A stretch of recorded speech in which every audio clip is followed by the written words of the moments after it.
الحمد لله الحمد لله رب العالمين والعاقبة للمتقين والصلاة والسلام على رسوله سيد المرسلين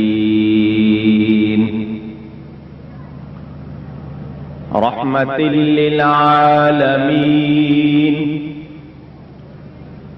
شفيع المذنبين سيد الأولين والآخرين سيدنا ومولانا محمد رسول رب العالمين وعلى آله وصحبه أجمعين.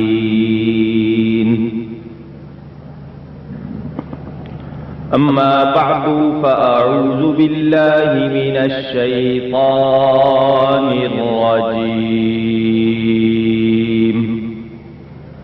بسم الله الرحمن الرحيم.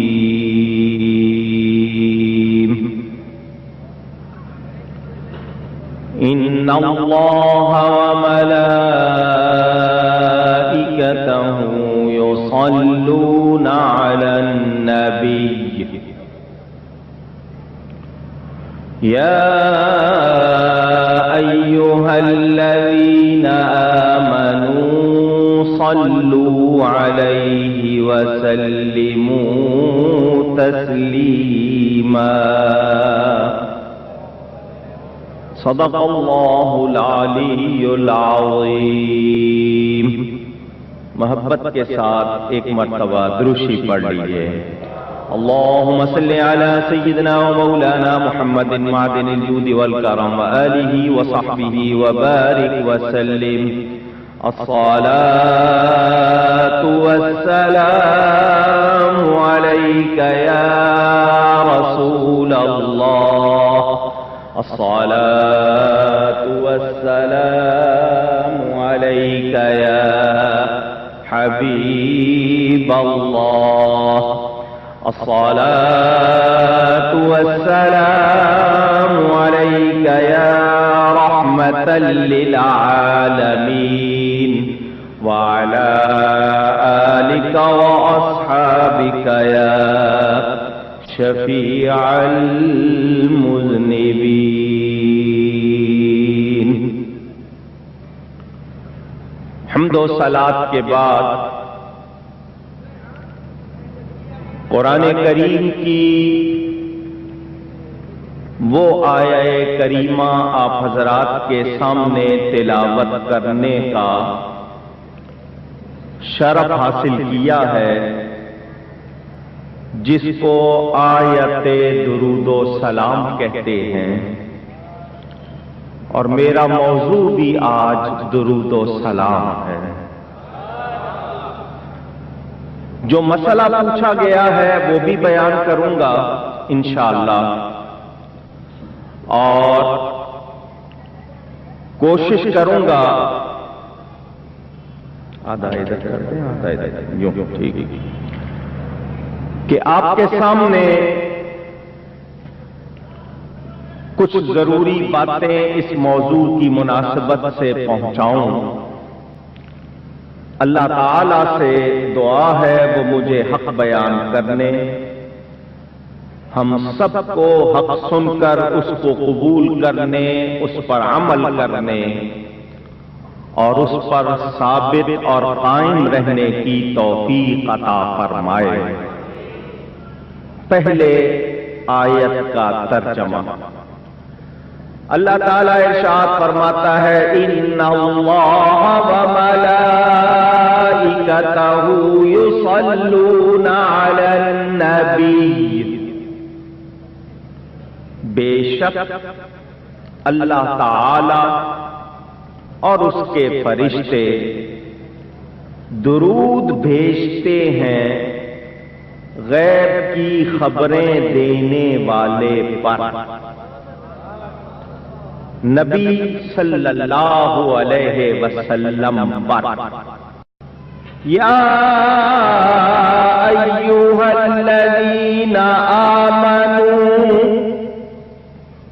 اے ایمان والو، اے ماننے والو، یقین کرنے والو، صلو علیہ، درود بھیجو ان پر، وسلموا تسلیما،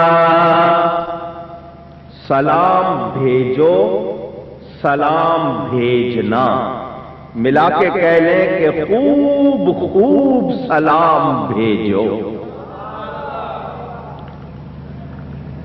اس آیت کریمہ کو آیت درود و سلام کہا جاتا ہے۔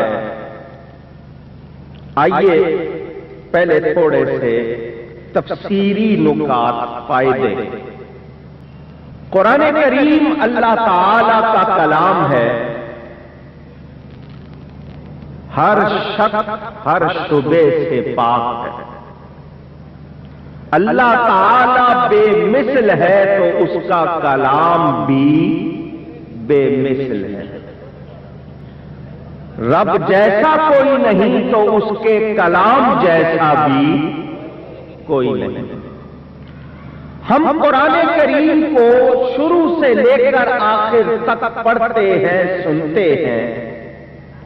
اللہ نے بہت سے احکام دیے، ہدایات فرمائیں، تعلیمات فرمائیں، مگر کہیں ایسا نہیں ملتا کہ یہ فرمایا ہو کہ میں کرتا ہوں تم بھی کرو۔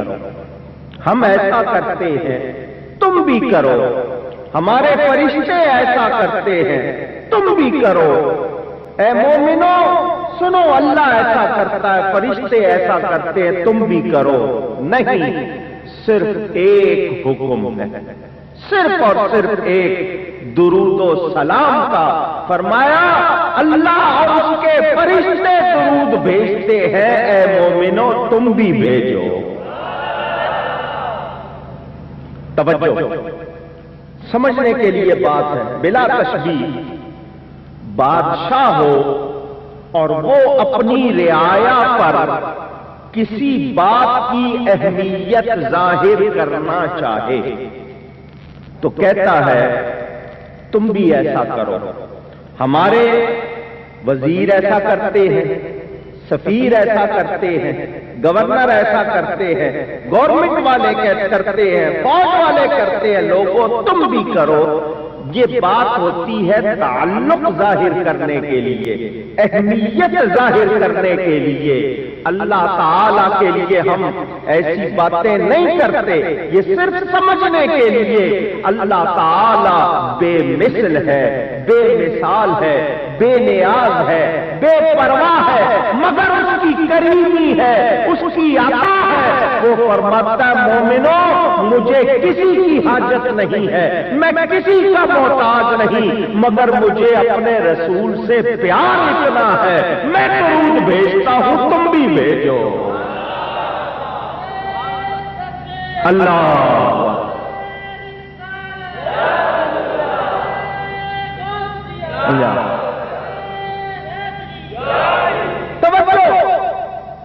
فرشتے، فرشتے، فرشتے، فرشتے، جو بھی آپ صحیح تلفظ جانیں، فرشتوں کو اللہ تعالی حکم دیتا ہے آدم علیہ السلام کو سجدہ کرو۔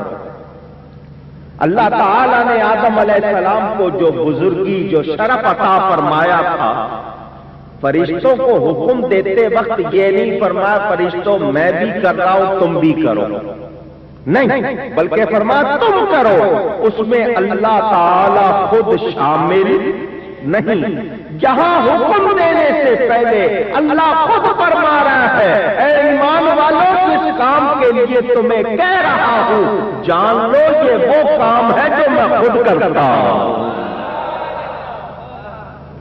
توجہ، پہلے اللہ تعالیٰ نے خبر دی، اللہ درود بھیجتا ہے، پھر خبر دی اس کے فرشتے درود بھیجتے ہیں، تو اللہ تعالیٰ کی ذات کتنی عظمت والی ہے، ہمارے لفظ کم پڑ جاتے ہیں، بیان ہو سکتا نہیں۔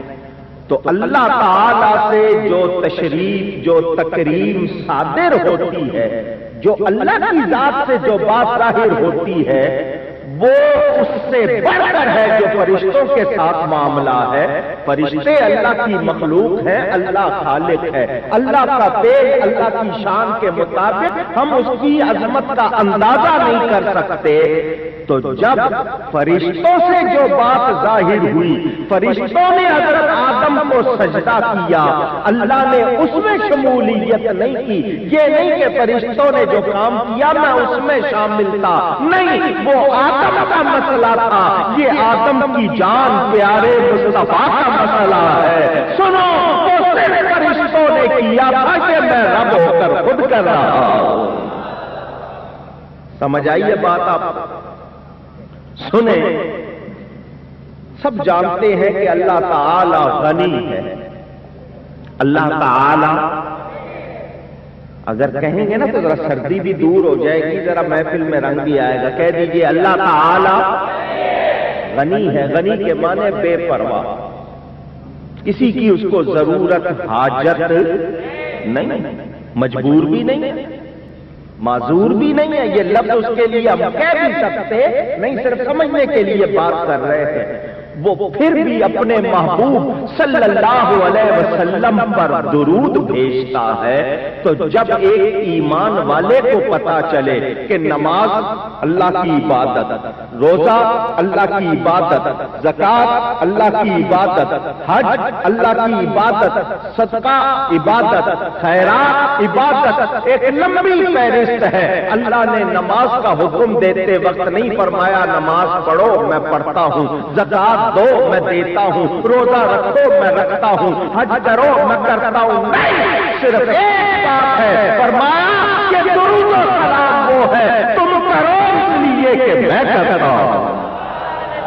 اس سے آپ اندازہ کریں درود و سلام کی اہمیت کا، کہ جو محتاج نہیں جب وہ درود بھیج رہا ہے تو ہم محتاجوں کو کتنا بھیجنا چاہیے۔ توجہ، ذرا توجہ کیجئے گا، میں ایک بات آپ کو کہہ رہا ہوں، دھیان سے سنیے گا۔ آج ہم لوگ کسی بڑے شخص کے قریب ہونے کی کوشش کرتے ہیں، مشہور آدمی ہو، اس کا نام ہو، جگہ جگہ اس کا چرچا ہو، تو کہتے ہیں کسی طرح اس کے قریب ہو جائیں، دوست بن جائے، اس کی جان پہچان میں آ جائے، تاکہ کہہ سکے ارے ہم فلاں کے ملنے والے۔ جتنا اس کا عہدہ بڑھتا جائے گا اتنا اور شوق بڑھتا جائے گا۔ عام طور پر ایمان والے تو صرف انہی سے ملیں گے نا جو اللہ سے قریب ہے، جو رسول سے قریب۔ لیکن ایک عام بات کر رہا ہوں، کوئی وزیر بن جائے، کہتے ہیں یار ذرا چلے ملے، شاید ہو سکتا ہے کہ کام بن جائے، اور زیادہ ہوتا وزیر اعظم بن جائے، صدر بن جائے، لوگ کہتے ہیں دوست بن جائیں۔ سنو، میں ایک بات کرنے لگا ہوں، آپ دنیا میں 4 دن کے لیے کسی کے قریب ہونے کے لیے کتنی محنت کرتے ہو؟ پیسہ خرچ کرنا پڑے کرتے ہو، آپ کو وقت خرچ کرنا پڑے کرتے ہیں، قربانی دینی پڑے دیتے ہیں، تکلیف اٹھانی پڑے اٹھاتے ہیں، پھر بھی آپ کو پتا نہیں کہ قریب ہو سکے ہیں یا نہیں، اور 2 دن کے لیے ہوئے، تیسرے دن وہ نہ قریب کرے، گارنٹی نہیں۔ مگر درود و سلام وہ ہے، اللہ نے فرمایا میں کرتا ہوں۔ کیا مطلب کہ تم اگر میرے قریب ہونا چاہتے ہو تو میں بتا رہا ہوں کون سا کام میں کرتا ہوں، یہ کرنے لگ جاؤ، میرے قریب ہو جاؤ گے۔ اللہ اکبر۔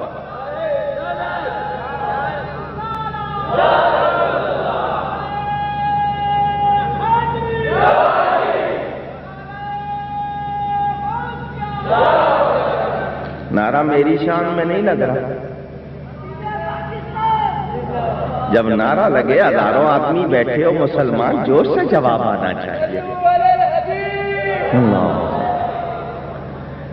میرے دوستوں اور بزرگوں، ایک بات اور کرنا چاہتا ہوں، جو ایمان والا ہے وہ ضرور قبول کرے گا، جو نہیں ہے وہ قبول، اور کمال کی بات ہے یہ حکم ایمان والوں کو ہے درود و سلام کا، اللہ نے سب کو حکم دیا، جو نہیں پڑھتے سمجھ لو کون ہے، پتہ چل جاتا، نشانی بھی ہے۔ توجہ، نام بالکل نہیں لینا، درود و سلام کا ذکر ہے، دیوبندی وہابی کا لفظ کہہ کے منہ کا مزہ کیوں خراب کرے، نام بالکل نہیں لینا، ٹھیک ہے نا؟ توجہ، بات کرنے لگا ہوں آپ سے، ذرا میری طرف توجہ۔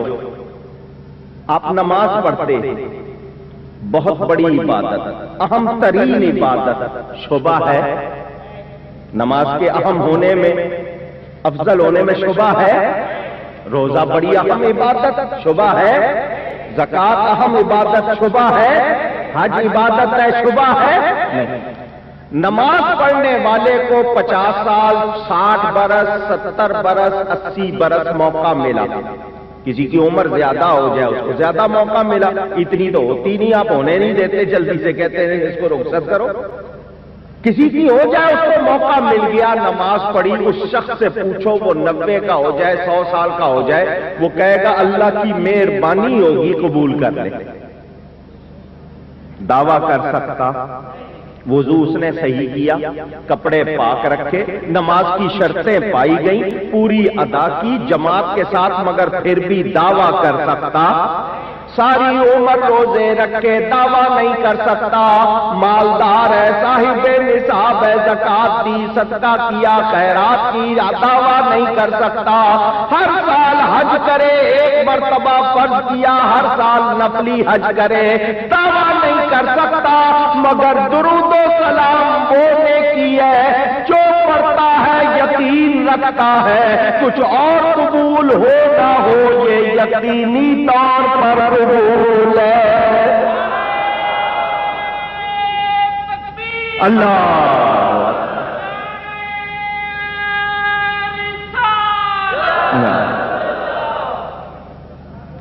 میرے دوستوں اور بزرگوں، یہ وہ وظیفہ ہے کہ وظیفہ ربانی کہو اسے۔ میں کسی جگہ بیٹھا ہوا تھا، جلسے کی بات نہیں، ویسے ہی کسی صاحب نے سوال کیا، بڑے عرصے کی بات ہے، جواب کئی مرتبہ دیا ہے، اس موقع پر پہلی مرتبہ کسی نے سوال کیا، کہنے لگا مولانا صاحب یہ بتائیں سب سے افضل وظیفہ کون سا، سب سے بڑا ذکر کون سا؟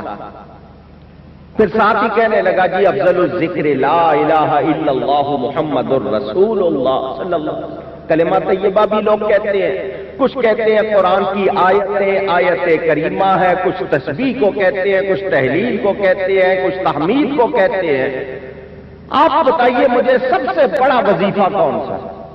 میں نے کہا درود شریف۔ کہنے لگا یہ کہاں لکھا ہے؟ میں نے کہا تم نے جو اتنی باتیں کی ہیں میں نے ثبوت مانگا، تم نے اتنی بات کی، میں نے تو نہیں پوچھا کہ کہاں لکھا، میں نے کہہ دیا کہ تم کہتے ہو کہاں لکھا، سننا چاہتے ہو کیوں؟ میں نے کہا درود شریف سب سے افضل وظیفہ۔ کہنے لگا وہ کیسے؟ میں نے کہا باقی سارے وظیفے مخلوق پڑھتی ہے، درود میرا رب بھیجتا ہے، تو جو رب کرے وہ اس جیسا کوئی اور وظیفہ اونچی۔ اگر آپ پوری اس کی تفصیل میں جاؤ بڑا وقت لگے، تھوڑی سی باتیں آپ تک پہنچاتا ہوں، ساری نہیں۔ میری اس موضوع پر پوری 3 گھنٹے کی تقریر موجود ہے، ٹیلی ویژن پہ بھی میں نے تقریر کی تھی، تھوڑی سی باتیں آپ کو سنانی ہے۔ پہلی بات، حضرت علامہ امام شمس الدین سخاوی رحمت اللہ علیہ کی کتاب ہے القول البدیع فی الصلاۃ علی الحبیب الشفیع صلی اللہ علیہ وسلم، درود شریف کے موضوع پر ان کی کتاب، اسی کا ترجمہ اور اسی میں سے کچھ نکال کے بستر لوٹا پارٹی کے بڑے جناب محمد زکریا صاحب نے کتاب لکھی فضائل درود شریف، میں ساتھ لے کر آیا ہوں، حوالے دکھانے ہیں اس میں سے آپ کو۔ ہم پر فتوے لگاتے ہیں نا، جائیں گے کدھر؟ میں اسی لیے ان سے کہتا ہوں کہ ہمیں چھیڑا نہ کرو ورنہ پھر ہم چھوڑیں گے. میں لایا ہوں کتاب ساتھ، اس میں سے آپ کو حوالے انشاءاللہ دکھاؤں گا. وہ اپنی کتاب القول البدی میں لکھتے ہیں کہ یہ آیت درود و سلام مدنی ہے، اور اس کا مقصد یہ ہے کہ اللہ تعالی اپنے بندوں کو اپنے نبی صلی اللہ علیہ وسلم کی وہ قدر، وہ منزلت، وہ شان بتا رہا ہے جو ملائے اعلیٰ میں، وہ مقرب فرشتے، ان میں اللہ کے حضور ہے کہ وہ ملائکہ مقربین میں اللہ کے جو بہت قریب فرشتے ہیں ان میں اللہ تعالی اپنے حبیب کی تعریف کر رہا ہے. پتہ چل جائے اللہ نے درود و سلام کیوں بھیجا، تاکہ مخلوق کو معلوم ہو جائے کہ میری بارگاہ میں جو درجہ میرے حبیب کا ہے وہ کسی اور کا. ایک بات اور کروں، سنیں گے؟ جس کو پسند آئے رکھ لے ورنہ واپس کر دے. دھیان سے توجہ. اللہ تعالیٰ نے فرشتوں کو حکم دیا آدم علیہ السلام کو سجدہ کرو. سارے فرشتے جھک گئے. ایک اپنے آپ کو ملا کہنے والا اکڑ گیا. الا ابلیس، قرآن میں ابا واستکبر، اس نے تکبر کیا، اس نے سجدہ نہیں کیا. باقی سارے فرشتے جھک گئے سجدے. جتنے جھک گئے وہ فرشتے تھے. یہ اپنے آپ کو فرشتوں کا استاد خود کہتا تھا نہیں، خود اپنے آپ کو کہتا تھا ان کا استاد. یہ نہ سمجھ لینا کہ استاد بنایا گیا تھا یہ تھا، نہیں، اپنے آپ کو معلم الملکوت فرشتوں کا استاد کہتا تھا. اس نے سجدہ نہیں کیا. اللہ نے فرمایا تجھے کیا ہو گیا، تو نے کیوں نہیں سجدہ کیا؟ کہنے لگا میں اس سے بہتر ہوں. تو نے اس کو مٹی سے، مجھے آگ سے پیدا کیا، میں اعلیٰ ہو کر ادنا کو کیوں سجدہ کروں؟ اللہ نے اس کی دلیل کا جواب نہیں دیا. فرمایا فخرج، نکل جا، فإنک رجیم، تو مردود ہے. وَإِنَّ عَلَيْكَ اللَّعْنَةَ إِلَىٰ يَوْمِ الدِّينِ، اب قیامت تک تجھ پر لعنت ہے. توجہ، جو بات کرنی ہے وہ یہ، آدم علیہ السلام کی تعظیم کے لیے اللہ نے حکم دیا سجدے کا، ٹھیک ہے؟ اپنے حبیب صلی اللہ علیہ وسلم کی تعظیم کے لیے حکم دیا درود و سلام کا. جس نے آدم علیہ السلام کی تعظیم نہیں کی وہ کون ہو گیا؟ شیطان. کون ہو گیا؟ اونچی کہہ دیں توجہ سے. حالانکہ اس تعظیم میں اللہ شامل نہیں تھا. اللہ نے حکم دیا حضرت آدم کی تعظیم کا. جس نے وہ نہیں کی اللہ اس میں شامل نہیں. اللہ تعالیٰ نے اس شخص کو جس نے وہ تعظیم نہیں کی شیطان بنا دیا. یہاں نبی پاک صلی اللہ علیہ وسلم کی تعظیم کا معاملہ ہے، اور اس میں اللہ پہلے اپنا فعل خود بیان فرما رہا ہے کہ میں کرتا ہوں. اب اندازہ کر لو، جس نے تعظیم آدم نہیں کی وہ شیطان بن گیا، تو جو تعظیم مصطفیٰ نہیں کرے گا وہ شیطان سے کتنا بدتر ہوگا. سمجھ آئی ہے بات؟ آئی ہے؟ تو جو درود و سلام کے منکر یا درود و سلام سے روکے، سمجھ لینا کہ پرلے درجے کے شقی ہے، بدبخت ہے. شیطان سے بھی اگلا درجہ ہے ان کا، اس سے کم نہیں. میرے دوستوں اور بزرگوں، اللہ نے فرشتوں کا ذکر فرمایا، پھر عالم سفلی کا ذکر ہے. پہلے عالم علوی اوپر، پھر نیچے. سنیں، اوپر والے بھی، نیچے والے بھی، زمین والے بھی، آسمان والے بھی، فضا والے بھی، ہوا والے بھی، تمام مخلوق، تاکہ اللہ چاہتا ہے اس کے حبیب کی تعریف پر سب جمع ہو جائے. یہی پیغام ہم اہل سنت و جماعت کا ہے پوری دنیا کو، یہی پیغام صدیق اکبر کا، یہی پیغام فاروق اعظم کا، یہی پیغام ذو النورین کا، یہی پیغام مولا علی کا، حسنین کریمین کا، اہل بیت کا، صحابہ کا، اولیاء کا، علماء کا، ائمہ کا، یہی پیغام اعلی حضرت فاضل بریلوی کا، یہی پیغام خطیب پاکستان کا، یہی پیغام جماعت اہل سنت کا کہ نبی کی تعریف پر جمع ہو جاؤ، جو نبی کی تعریف نہیں کرتا اس کو اپنا نہ کہو، اور جو نبی کی تعریف کرنے والا سچا ہے وہ سب اکٹھے ہو جاؤ۔ اور جمع کرنے والی چیز کون سی ہے؟ درود و سلام۔ کیا ہے؟ درود و سنی پڑھ رہے ہیں، کھڑے ہو کے بھی پڑھ رہے ہیں، بیٹھ کے بھی پڑھ رہے ہیں، آواز کے ساتھ بھی پڑھ رہے ہیں، دلی دل میں بھی پڑھ رہے ہیں، ہر وقت ان کو یہی شغف، اور دوسرے کہتے ہیں تمہیں کچھ اور آتا نہیں۔ میں نے کہا اللہ اس کے سوا کچھ اور کرتا نہیں، اللہ یہی کرتا ہے، وہ اپنے حبیب میں درود بھیجتا ہے۔ مراد میری اس کام کے حوالے سے ہے، کوئی اور نہ سمجھ لینا۔ میرے دوستوں اور بزرگوں جان لو، جو درود و سلام سے روکے وہ شیطان سے بھی اونچی۔ دائیں بائیں دیکھ لو کس کی آواز نہیں نکلتی، وہ شیطان سے بھی۔ پتہ لگ جائے نا کوئی دوسرا تو نہیں بیٹھا ہے، سنیں توجہ سے۔ میرے دوستوں اور بزرگوں، اگر کسی عقل مند جانتے ہیں، میمن تو اپنے آپ کو بڑا عقل مند کہتے ہیں کیونکہ گھاٹے والی بات کرتے نہیں۔ میں نے شاید آپ کو پہلے بھی سنایا تھا کسی میمن سے، مشہور ہے لطیفہ، قیامت کے دن اللہ پوچھے گا جنت میں جانا ہے یا دوزخ میں؟ وہ کہے گا جدھر 2 پیسے کا فائدہ ہو، کیونکہ وہ گھاٹے کا سودا پسند کرتا۔ کسی عقل مند سے پوچھا جائے کہ تجھے کیا پسند ہے، تمام مخلوق کی نیکیاں تیرے اعمال نامے میں ہوں، تجھے یہ پسند ہے یا یہ پسند ہے کہ اللہ کی تجھ پر نظر کرم ہو جائے؟ عقل مند کیا جواب دے گا؟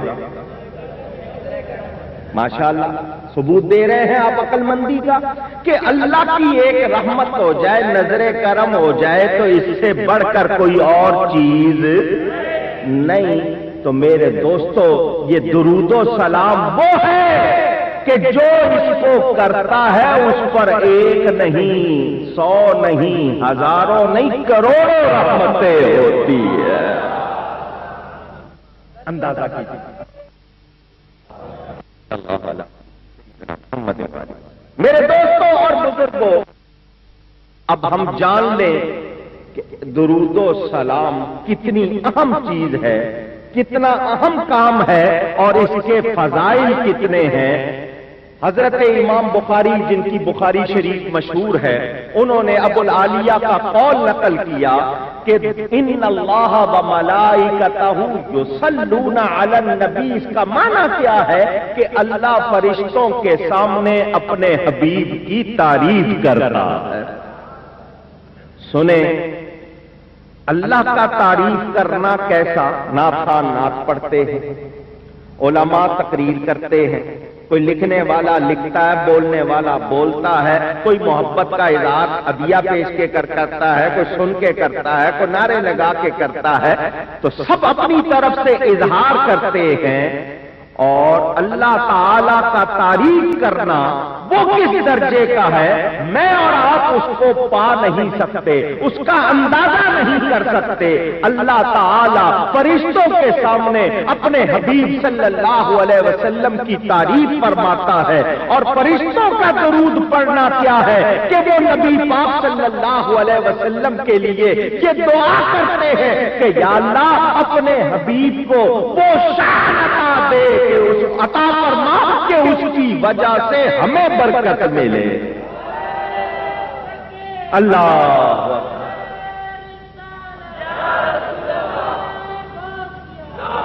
یاد رکھنا، کوئی مخلوق میرے نبی کا درجہ نہیں بڑھاتی، بلکہ ہم لوگ اذان کے بعد بھی دعا کرتے ہیں یا اللہ اپنے حبیب کو مقام وسیلہ عطا فرما، تو ہمارے کہنے سے ان کو مقام وسیلہ نہیں ملے گا، بلکہ ہوتا کیا ہے، اسی طرح فرشتے درود بھیجتے ہیں تو فرشتے میرے نبی کی شان میں اضافہ نہیں کرتے، بلکہ فرشتوں کا درود بھیجنا، میرا آپ کا ان کے لیے مقام وسیلہ کی دعا کرنا، یہ خود اپنی جھولی بھرنے کے لیے ہے۔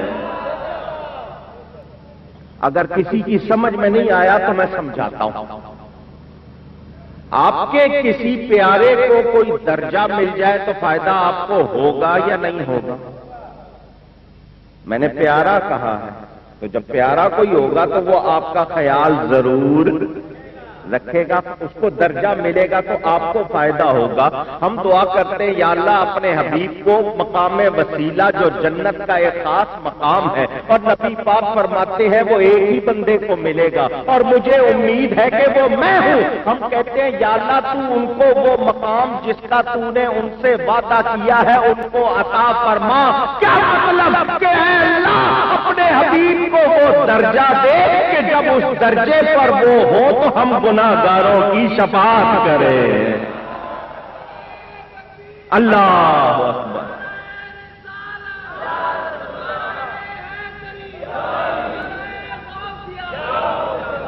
تفسیر جلالین کا حاشیہ اٹھا کر دیکھے، عارف سعدی جو بڑے مشہور ہیں علماء ان کو جانتے ہیں، وہ فرماتے ہیں اس آیت میں دلیل ہے کہ اللہ تعالی کی مخلوق میں نبی پاک صلی اللہ علیہ وسلم جیسا کوئی اور اونچی، جو مانتے ہیں وہ کہے دوسرا نہیں، میرے نبی جیسا مخلوق میں افضل کوئی اور، تو اعلیٰ حضرت سچی تو کہتے ہیں، ہم اعلیٰ حضرت کو مانتے کیوں ہیں؟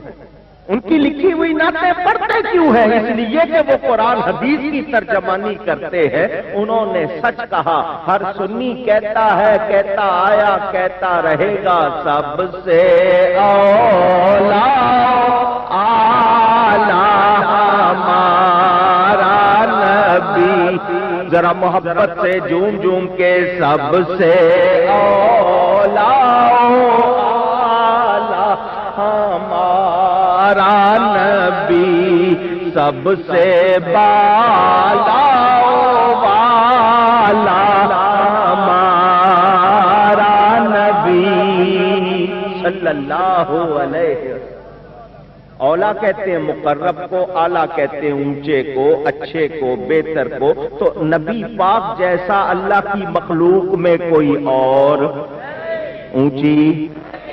اب ایک بات اور سن لیجئے، اللہ کی رحمت نبی پاک کی تعظیم کے ساتھ ملی ہوئی ہے۔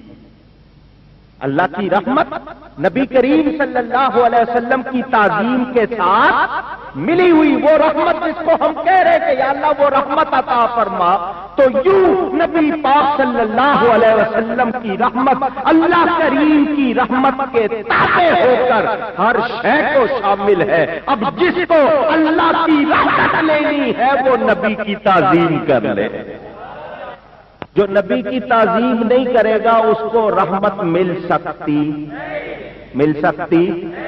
بھلے ماتھے رگڑ رگڑ کے شامی کباب بنا لے، 3 دن کے چلے نہیں 3 سال کے چلے کر لے، بستر لوٹے اٹھا کے پھر لے، جب تک میرے نبی پاک صلی اللہ علیہ وسلم کی تعظیم نہیں کریں گے اللہ کی رحمت مل سکتی؟ محبوب کو ناراض کر کے کچھ حاصل کیا جا سکتا؟ بڑے زور لگاتے ہیں نہیں یوں ہو جائے گا، کیوں نہیں ہو رہا تمہارے ساتھ؟ 50 سال ہو گئے، تمہارا چاچا جو تھا شیطان اس نے 6 لاکھ سال نماز پڑھی تھی، اس کی ایک قبول نہیں ہوئی، تمہاری 50 برس کی کدھر سے قبول ہوگی؟ کیوں؟ اس لیے کہ تم سجدے کی لذت نہیں جانتے۔ ارے مومن سے پوچھو، جو سر اللہ کے لیے جھکاتا ہے دل مصطفیٰ کے لیے جھکاتا ہے۔ اللہ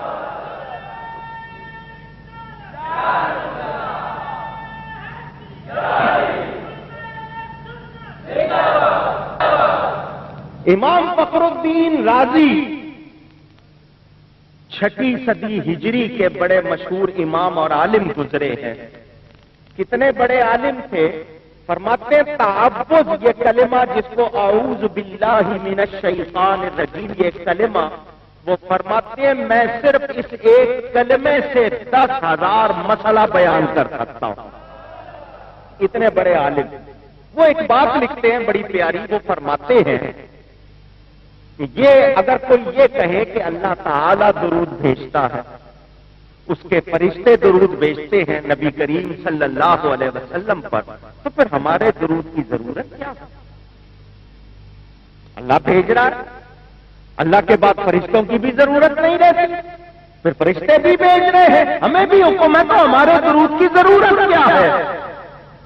تو وہ فرماتے ہیں ہم اس کا جواب یہ دیں گے کہ ہم نبی پاک صلی اللہ علیہ وسلم پر درود اس لیے نہیں بھیجتے کہ نبی پاک کو ہمارے درود کی حاجت ہے.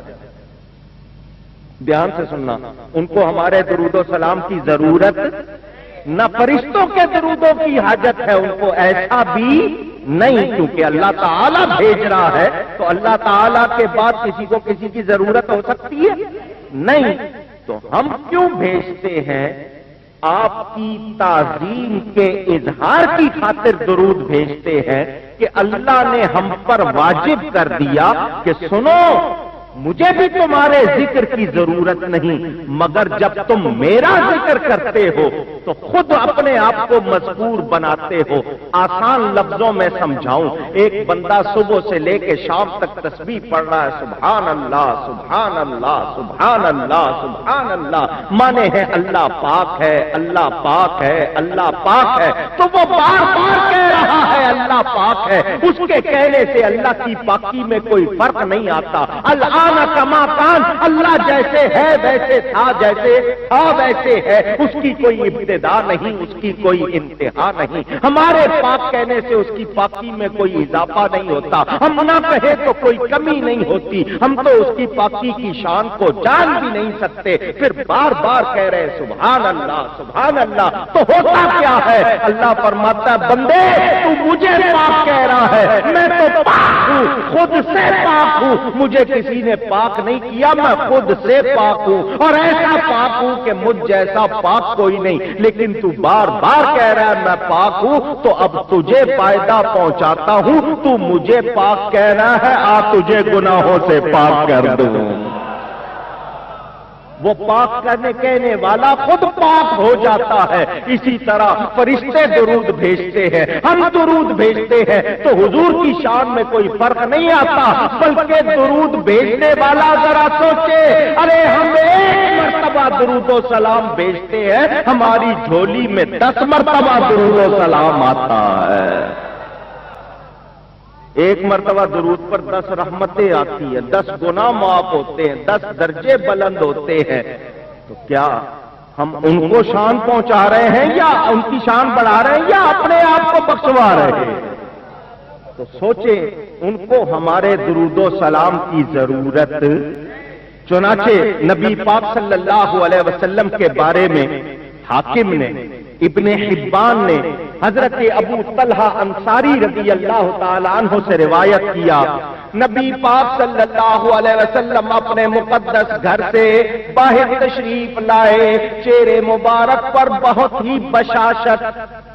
ایک تو ویسے ہی آپ کا چہرہ مسکراتا ہوا تھا، وہ صحابہ کہتے ہیں ہم حضور صلی اللہ علیہ وسلم کا چہرہ دیکھ کے ہی غم بھول جاتے تھے. اللہ نے چہرہ اتنا پیارا بنایا تھا، ہم تکلیف میں مصیبت میں آتے وہ چہرہ دیکھتے تو غم یاد نہیں رہتا تھا. لیکن اس دن سرکار کے چہرے پر خوشی کے آثار کچھ زیادہ تھے. عرض کی حضور یہ خوشی کچھ ہمیں بھی عطا فرمائیے. فرمایا میرے پاس جبریل امین علیہ السلام آئے اور کہا اللہ تعالیٰ فرماتا ہے اے میرے حبیب کیا آپ اس بات پر راضی نہیں کہ جو آپ پر 1 مرتبہ درود بھیجے میں اس پر 10 مرتبہ سلام اور رحمت بھیجوں. ایک بات کرنے دینا مجھے، اللہ کیا فرما رہا ہے جبریل کے ذریعے؟ معبود کیا اس بات پہ راضی نہیں جو آپ پر درود بھیجے، ایک مرتبہ میں اس پر 10 مرتبہ سلام اور رحمت بھیجوں؟ پتا چلا میرے نبی پاک اتنے خوش کیوں ہیں کہ غلاموں کا بھلا ہو رہا ہے۔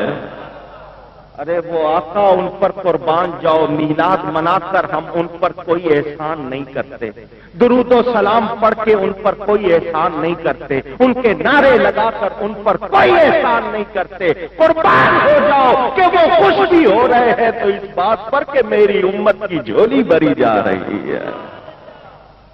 کوئی ایسا کریم ہوگا؟ کوئی نہیں۔ ارے لیڈر بن جائے تو لوگ بھول جاتے، وزیر بن جائے تو نام بھی یاد نہیں، شکل بھی یاد نہیں رہے گی۔ یہ آقا کون جو کعبہ قوسین کی منزلوں میں جلوہ گر ہوئے، اللہ کے قرب خاص میں بھی غلاموں کو بھولے؟ ایسی شان کسی اور کی؟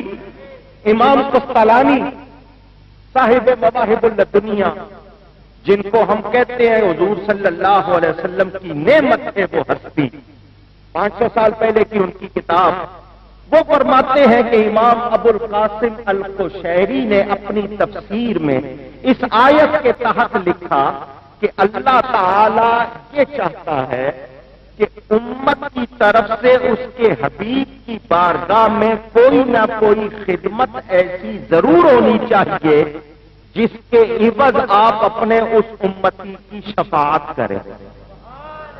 یہ ان کا قول ہے۔ حالانکہ ہمارے علماء یہ کہتے ہیں ہم کچھ بھی کر لیں، ہم سرکار کی مہربانیوں کا کسی طرح کوئی بدلہ دے سکتے، شکریہ کا حق بھی ادا کر سکتے نہیں۔ تو کوئی خدمت ایسی ہونی چاہیے تھی، تو ہم تو وہ خدمت کر نہیں سکتے تھے، ہماری کوئی ایسی چیز نہیں تھی جو اس کا بدل ہوتی۔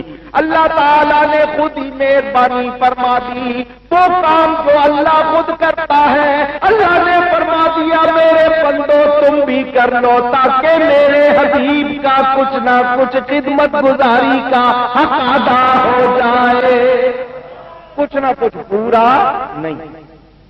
امام غزالی رحمت اللہ علیہ فرماتے ہیں کہ نبی پاک صلی اللہ علیہ وسلم پر ہم جو درود بھیجتے ہیں تو کیا مطلب کہ اللہ کی بارگاہ میں عرض کرتے ہیں یا اللہ تیری نعمتوں کی قسموں کا شمار نہیں، عزتیں کتنی ہیں ہم جانتے نہیں، ہر قسم کی نعمت ہر عزت کی بارش اپنے نبی پر فرما، ہمارا درود پڑھنا گویا التجا ہے کہ نبی پاک کو وہ عزت عطا فرما جس سے ہم غلاموں کا بھلا ہو جائے۔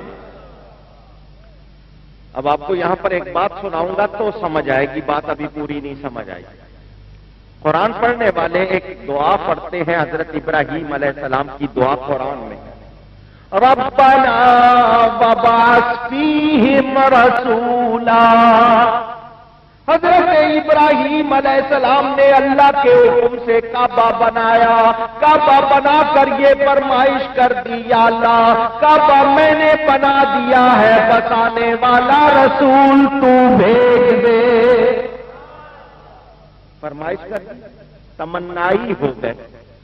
ذرا توجہ سے نیو دھورا جی والوں مجھے بتاؤ، حضرت ابراہیم علیہ السلام اگر یہ تمنا نہ کرتے تو کیا نبی پاک نہیں آتے؟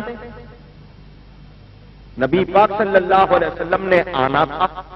اگر حضور صلی اللہ علیہ وسلم نے نہ آنا ہوتا تو حضرت ابراہیم ہوتے بھی، یہ کائنات ہوتی بھی، کعبہ ہوتا بھی، بلکہ رب رب ہو کر ظاہر نہ ہوتا۔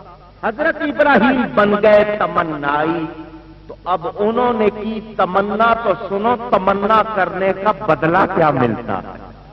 حضرت ابراہیم علیہ السلام دعا کرتے ہیں یا اللہ اپنی شان والا، وہ شان والا رسول ان میں بھیج دے، میں نے یہاں اپنی کچھ اولاد بسا دی ہے ان میں بھیج دے۔ وہ تمنائی بن گئے۔ حضور صلی اللہ علیہ وسلم ان کی اولاد میں تشریف لائے، اپنے امتیوں کو فرمایا جب درود بھیجنا تو کہنا اللہم صلی علی سیدنا و مولانا محمد وعلی آل سیدنا و مولانا محمد کما صلیت علی سیدنا ابراہیم وعلی آل سیدنا ابراہیم۔ میرے دوستوں اور بزرگوں، ہر نمازی نماز میں درود ابراہیمی پڑھ رہا ہے۔ حضرت ابراہیم پر روزانہ کروڑوں کی تعداد میں درود جا رہا ہے۔ ذرا ان کی روح سے پوچھو، وہ بھی کہتے ہوں گے کملی والے آقا تیرے قربان جاؤں، میں نے تو ایک بار تمنا کی، تو نے روزانہ کروڑوں درود بھجوا دیے۔ اللہ اکبر۔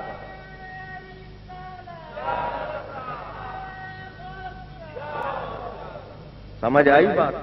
تمنا کرنے کا صلہ دیکھا کیا میرا؟ روزانہ درود جا رہے ہیں۔ میرے نبی نے کبھی کسی کو خالی لوٹایا؟ جی، جو مانگتا اعلیٰ حضرت فرماتے نا، میرے کریم سے گر قطرہ کسی نے مانگا، دریا بہا دیے ہیں، در بے بہا دیے۔ در موتی کو کہتے نا، بے بہا کا مطلب بڑے قیمتی، اور کسی نے قطرہ مانگا دریا بھی دیے، دریا کی تہ میں جو موتی ہوتے ہیں قیمتی وہ بھی دیے۔ خالی لوٹایا نہیں۔ جو کہتے ہیں کچھ نہیں دیتے، ان سے پوچھو کلمہ پڑھنا کس نے سکھایا؟ یہ نماز کہاں سے سیکھ لی ہے؟ یہ جو بستر لوٹے اٹھا کے پھر رہے ہو، کس کے لیے تمہیں معلوم نہیں؟ جس نبی کا راستہ تم بتانے سے روکتے ہو، جس نبی کی تعظیم سے روکتے ہو، بتاؤ انہی کے پاس سے تو ایمان ملتا ہے۔ اس کے باوجود تم مانتے اور ہم مانتے ہیں۔ اللہ کا شکر ہے، اور دعا بھی یہی کرتے ہیں، یا اللہ ہمیں اسی پر قائم رکھنا۔ تفسیر کے حوالے کو سمیٹوں، مسئلے بیان کرنے ہیں، لیکن ایک دو باتیں بہت اچھی آپ کو ایسی بتاؤں گا، یاد رکھیں۔ اللہ فرماتا ہے، اے ایمان والو درود و سلام بھیجو۔ ہم کہتے ہیں یا اللہ تو بھیج، اللہم صلی علی، یا اللہ ان پر تو بھیج۔ اللہ ہمیں فرما رہا ہے، ہم کہتے ہیں یا اللہ، کبھی غور کیا؟ حکم تو ہمیں ہے کہ ہم بھیجیں، اور ہم کہتے ہیں یا اللہ تو بھیج۔ تو اس میں راز کیا ہے؟ اس لیے کہ نبی پاک صلی اللہ علیہ وسلم کو اللہ نے پاک پیدا کیا۔ کیسا پیدا کیا ہے؟ حضرت حسان ابن ثابت رضی اللہ تعالیٰ عنہ صحابی ہے۔ صحابی کا عقیدہ کیا ہے؟ خلقت مبرأ من کل عیب، حضور آپ ہر عیب سے پاک پیدا ہوئے ہیں۔